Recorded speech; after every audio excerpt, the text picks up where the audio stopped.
दरवाजा खटखटाकर सिर्फ आटा मांगने वाले गदागर अब कम होते जा रहे हैं। वक्त बदलने के साथ साथ शायद इनके तकाजे भी बदल जाते हैं, लेकिन आजकल तो पाकिस्तान भर में गदागर बेचारा अवाम से भीख में आटा मांगकर खुद ही शर्मिंदा होगा। अवाम के पास देने के लिए आटा है ही नहीं।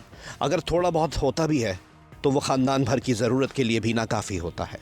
आटे की कीमत आसमान पर हो और मुल्क चलाने वालों को आता जाता कुछ ना हो तो नतीजा ऐसा ही होता है। आटा इतना महंगा हो गया, ट्रक हमारी तरफ आ रहे हैं, मॉडल कॉलोनी में ट्रक, 2 औरतें मरी हैं उनके खातिर।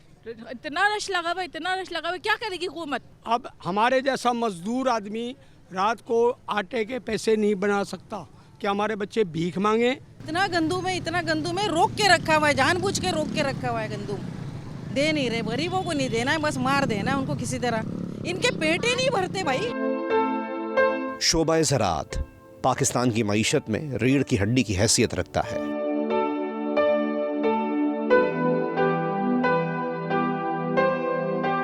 मुल्क की मजमूई कौमी पैदावार का 21% हिस्सा ज़राअत से हासिल होता है, जबकि तकरीबन 42% अफरादी क़ुव्वत भी ज़राअत से वाबस्ता है।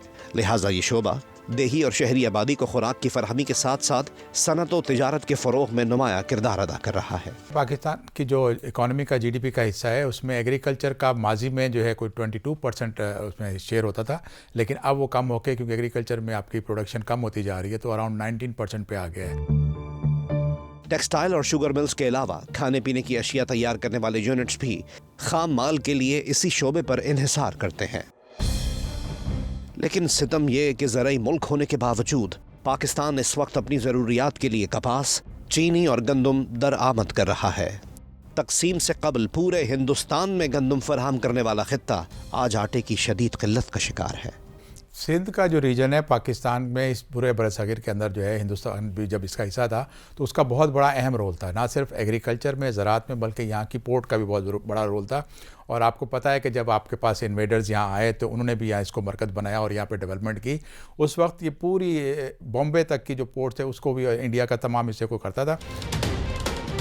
ज़राई शोबे के बतदरीज ज़वाल पजीर होते रहने के सबब पाकिस्तान को कभी गंदम, कभी कपास और कभी चीनी जैसे अजनास दरामद करना पड़ते थे। लेकिन अब हाल ये हो गया है कि ये तीनों अशिया बैक वक्त दरामद की जा रही हैं। हमारे यहाँ जितनी इंडस्ट्री बनी हुई है, चाहे टेक्सटाइल है, शुगर है, या राइस की एक्सपोर्ट्स हैं, या दूसरी या फूड के मुतालिक, वो तमाम की तमाम डिपेंड करती हैं हैवीली एग्रीकल्चर के ऊपर। तो उसके लिए हुकूमत को ज़राअत को एक बूस्ट देना होगा, उसको बढ़ाना होगा। गंदम, कॉटन जिनर्स, राइस सेलर वाले या आम प्राइवेट सेक्टर में बहुत सारे लोग अपने पास होल्ड कर लेते हैं, क्योंकि नॉर्मली 200-300 रुपये का इजाफा आ जाता है। तो इसलिए तमाम ये जो लोग होते हैं ये अपने पास गंदम कुछ ना कुछ स्टॉक करते हैं और फिर जब रेट ऊपर जाता है मार्केट का तो फिर इसको सेल करते हैं। मुल्क में गंदम की पैदावार सबसे ज़्यादा सूबा पंजाब और सिंध में होती रही है। कोई 20 बरस कबल गंदम की पैदावार में खुद किफ़ालत के बाद इसकी दरामद मुकम्मल तौर पर बंद कर दी गई थी। लेकिन इस मुल्क में आमरीत, दहशतगर्दी, बदउनवानी और महंगाई समेत हर आफत और हर बला किसी न किसी अंदाज में वापसी का रास्ता ढूंढ ही लेती है। लिहाजा पूरी कौम आटे की भारी कीमत अदा कर रही है। किसी गरीब का सोचता नहीं है। उनका तो घर भरा हुआ है, AC चल रहे हैं, कढ़ाइयाँ खा रहे हैं, सब कुछ कर रहे हैं, उनके घर गाड़ियाँ चल रही हैं बड़ी बड़ी। ख्वार तो गरीब आदमी है। इनको क्या पता गरीबी क्या चीज़ होती है। गरीब आदमी से जाके पूछो तो सही, उसके घर में खाने को नहीं है। अरे बच्चे मर रहे हैं यार। गंदम और इससे बनने वाला आटा इंसानी ग़िज़ा का बुनियादी जुज़्व है, लेकिन मुल्क में आटे और इससे बनने वाली अशिया की कीमतों के सबब गरीब अवाम रोज़मर्रा की ग़िज़ा के बुनियादी जुज़्व से भी महरूम होते दिखाई दे रहे हैं। महंगाई है हर चीज़ पे, ये गरीब इंसान क्या खाएगा? कुछ भी नहीं खा सकता। बच्चों को पढ़ाए या किराए दें या बिजली के बिल दें या आटा तो हद से ज़्यादा ही महंगा हो गया। 18 रुपए की चपाती दे रहे हैं, 20 रुपए की रोटी दे रहे हैं, आटा 1500 रुपए का दे रहे हैं। कहाँ से आदमी क्या करेगा? माहिरीन गंदम की पैदावार में इस गैर मामूली कमी को बैनुल अक़वामी सतह पर गंदम की पैदावार में कमी, बैक वक्त माहौलियाती तब्दीली और पाकिस्तान में मयारी खाद की अदम फरहमी से जोड़ते हैं।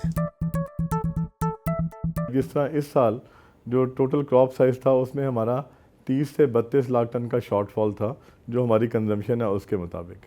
तो उसके अंदर पहले ही हमारी एसोसिएशन ने सजेस्ट किया था हुकूमत को कि आप 20 लाख टन इंपोर्ट करें। अवाम मुस्तकिल इस खोज में है कि इस सूरत हाल का असल जिम्मेदार कौन है। इनके सवालों के जवाब देने या उनके मसाइल हल करने वाले खामोश रहते हैं या सिर्फ लारा लप्पा देकर जान छुड़ा लेते हैं।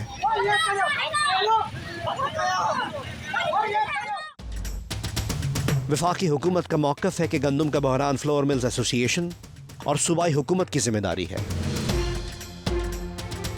एक कयास ये भी है कि गंदम के सरकारी ज़ख़ीरे इस बहरान में शिद्दत का सबब होते हैं, जबकि सिंध हुकूमत ने वाज़े किया है कि ये गंदम नागहानी सूरत हाल में इस्तेमाल के लिए ज़ख़ीरा की जाती है। देखें, बड़ा आसान फार्मूला है। अगर बहरान से बचना हो तो आप नए पैरामीटर्स, नई चीज़ें तजर्बा करने की बजाय जो पिछले सालों की हिस्ट्री है, जो जिस महीने में जितनी गंदम इशू हो रही होती है, आप उस पैरामीटर को फॉलो करते हुए दे दें। अवाम कैसे अजीब हालात में ज़िंदगी गुजार रहे हैं। अब गैस उमूमन गायब रहती है या इसका प्रेशर कम रहता है। गरीब मजबूरन घर से बाहर आकर दुकान का रुख करता है और इसे एक रोटी 20 से 25 रुपए में मिलती है, जबकि तंदूरी नान की औसत कीमत 30 रुपए तक जा पहुंची है।